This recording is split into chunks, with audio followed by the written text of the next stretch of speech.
Bonjour, dans ce tutoriel, nous allons voir la fonction des calques dans Synfig. Donc, tout d'abord, pour définir un calque c'est comme un entassement de papier, un entassement de papier calque. C'est comme si on met une couche sur une autre couche.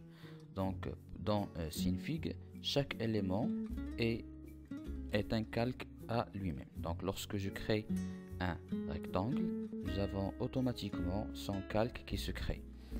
Puis je vais changer la couleur.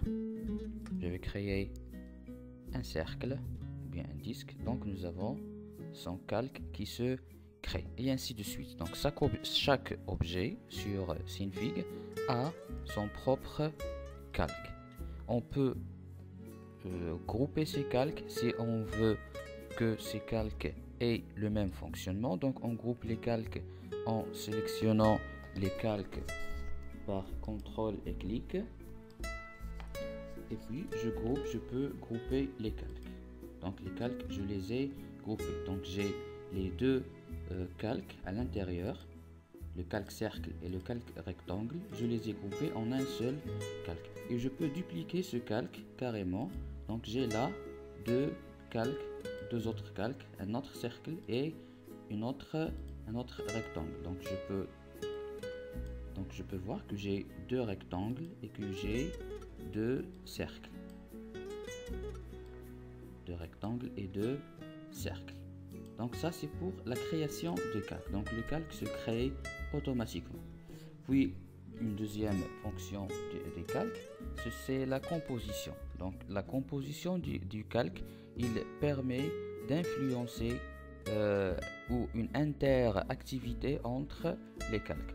Et toujours c'est le calque de dessus qui influence le calque de dessous. Donc je vais supprimer ces calques là.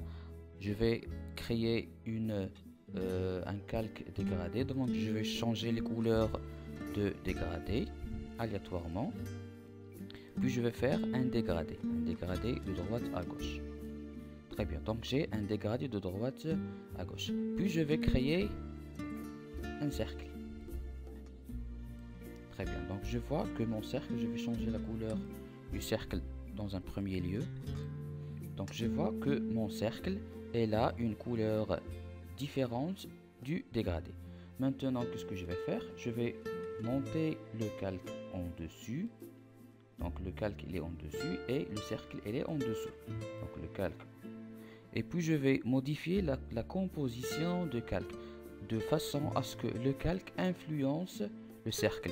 Donc dans le mode de fusion, donc je vais double-cliquer pour que j'ai cette liste déroulante que je vais faire direct dessus. Donc direct dessus, nous avons le calque de gradation. Il influence le cercle. C'est le cercle qui devient gradué. Donc si je modifie et je le rends composé, donc j'ai un calque gradation et un calque cercle. Si je veux que le calque de gradation influence, je fais direct dessus, donc le calque il influence sur le cercle. Si je le mets en bas, donc il n'influence pas, donc il reprend sa couleur initiale. Si je le mets en haut, il influence le cercle et ainsi de suite. Donc je vais supprimer ce calque de gradation. Donc pour tous les calques j'ai un ensemble de calques, les calques de flou, les calques de distorsion, les calques exemples, les calques de filtre, les calques fractales, les calques de géométrie, toutes sortes de calques. Je dois les mettre en haut, au-dessus du calque que je veux influencer. Par exemple, je vais mettre un calque flou.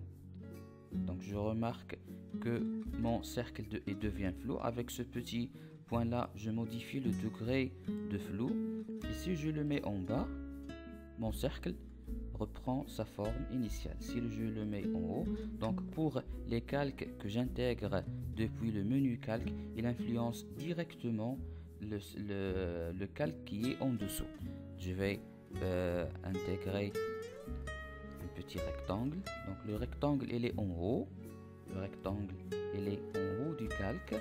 Il ne peut pas l'influencer. Si je mets le rectangle en bas, il peut l'influencer. Très bien.